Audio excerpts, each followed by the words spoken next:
The short answer is yes. I personally really enjoyed the second season of Squid Game, and yeah, I would recommend you checking it out. I think it's a good sequel, like a good season two. So one of the things that I really enjoyed seeing in season two is basically not just having the season one all over again, because we knew that Gi-hoon was going to play the games once again, but really didn't know what the games would be, like what the dynamic would be. I wasn't really expecting anything. I really just forgot about season two. Really, um, season one was 3 years ago or something, so I wasn't really thinking about Squid Game until it came out. And last night and the day before, I watched all 7 episodes, and I gotta tell you, I really enjoyed this season. Basically, first things first, the dynamic that this turning into a revenge story, and these are kind of spoilers, little spoilers. I will warn you before talking about major or minor spoilers. This is a minor one because I think you see this in the trailer, but Gi-hoon, the previous winner of the last game, our main character, decides to use his money that he got from the game to basically find the game again and somehow stop them from running these games. So that's his plan. And for the past 2 years or 3 years, I forgot that detail already. But he's been trying his best to locate these people, basically. If you remember the recruiter from season one, the slap guy, the Dakshi guy, well, he's back. That's good news. At a point, Yihan manages to find the guy, and I really, really enjoyed that sequence. The game they play, it was something else. It's been a while since I really just sit back and enjoy um, that kind of a character's acting, seeing in the picture, seeing in the screen, basically. It was really interesting. I don't want to dive too deep into that part because it requires me to get into spoilers a little bit. But I really, really enjoyed that part. Um, and after that, the other thing that I kind of liked is that Gihan's character developed into this, basically. This more quiet, more serious, more thoughtful, I guess. Like, he turned into a great leader, and I really like that, especially from the first days. Um, Also, before getting into games as well, I think his leadership was like, I wouldn't expect that from this first season, Gihan, basically. That's what I'm trying to say. Like, he leads the men well, and when he's in the game, I really, really liked what he did in the first game. So, first things first, I'm pretty sure you've seen this already, but the first game is the same game from the season 1, basically. It's the red light, green light. And I'm gonna get into some spoilers here. What Gihan does there is basically he warns everybody about what's gonna happen. He tells them what they should do, which is not to panic, and also like warning them, if you move, you will die. Clearly warning them. They don't listen to him, they laugh at him. He doesn't take it personally, he doesn't get angry. He just says, whatever you do, do not panic. Because he knows what's gonna happen eventually when somebody moves and they get shot. Everybody will start running. So he warns them, Whatever you do not panic, do not run, just stay still. They will kill you. I think that was really good. That scene, not taking that personally, like that's growth. Like I said again, I wouldn't expect that from first season Gion. That was really nice. Another thing that I noticed that was really good is that when they panic and many people die, after after that people just froze. Like I can't really put this into words, but that feeling, I think that's portrayed very well. Like that fear, I guess, that I can't move right now is portrayed really well, and what Gihan does after that is also very good. Like he runs forward, he covers his mouth, he talks with them, says don't talk if your mouth is visible. That doll has like um, motion sensors, so if it can't see you from her eyes, it everything's good, everything's all right, you know. Like he demonstrates that by putting his hand back and moving it, you know. I think that's really good. Like you're not just telling everyone and saying like trust me bro, but you're actively showing them. You're covering your mouth, like telling them you shouldn't show your mouth. Like if they see you moving in any way, they're gonna kill you. But you can do what I do, you know. And also moving his hand, that's really good because you need to comfort people, you know. And then he tells how they should proceed going forward. Like he says, um, get behind each other, move in lines. That's really good. That's good leadership right there. But what I don't like going forward is that leadership really fades out really fast.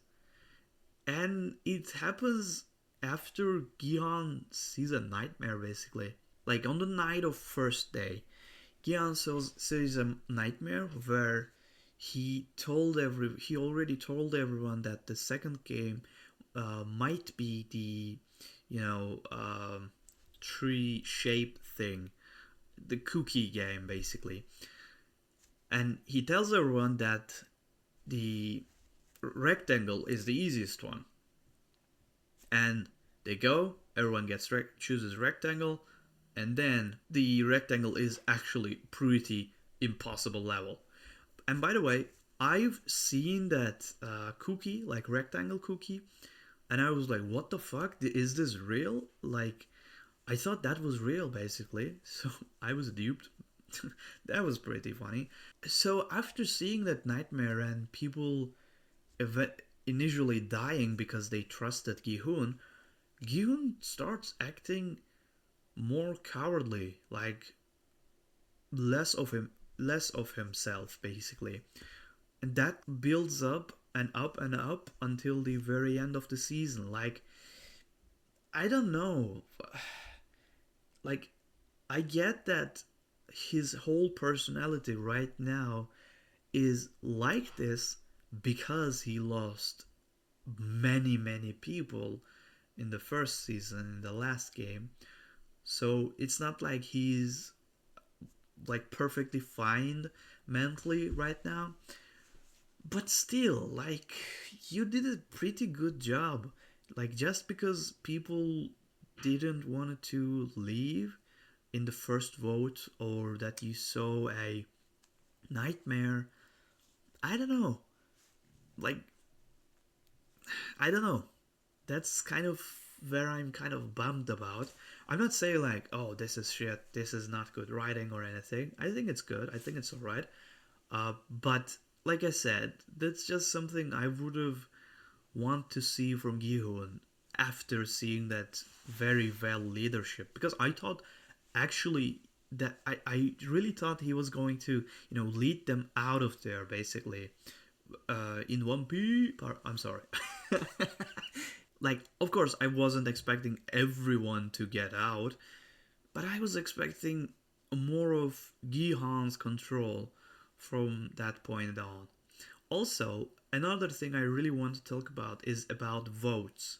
So, before anything, by the way, the second season contains, I think, more voting sections than the games. Like, games aren't really the focal point of this season. Like, they're really not. Um, in both means of danger and also, they're not that serious, they're not the main thing of the season, which is understandable because it's not like you are experiencing these games for the first time. Like, everybody is new here, so every experience is like something new. It's not like that. So it's kind of almost nice that it's not the focal point of the season, but it's very weak in my opinion. Like, the games are more for binding relationships, I would say. Like, they're interesting, but they're more like not everyone trying to save their asses, not trying to die. Like, remember the glass game from the first season, for example, but more like do you trust me kind of shit. More like building relationships, tearing them apart and stuff like that. I really felt that. So, back to voting. What I really saw in Squid Game is like, this is almost like real life voting. Some people, although they advocate for like very harmful stuff, very, one can say, bad stuff, but they, shout a lot. They freak out a lot. They use a lot of sentimentalism. And they're just loud, But they end up winning. And the side you'd say, like, that advocate for actually good stuff, that would also benefit the other guys, I would say, aren't really doing much. They're just silent. They're more idealistic, I would say. Like, they're too passive, I would say. They're too passive and they're not really doing much but expecting to win, which kind of sucks.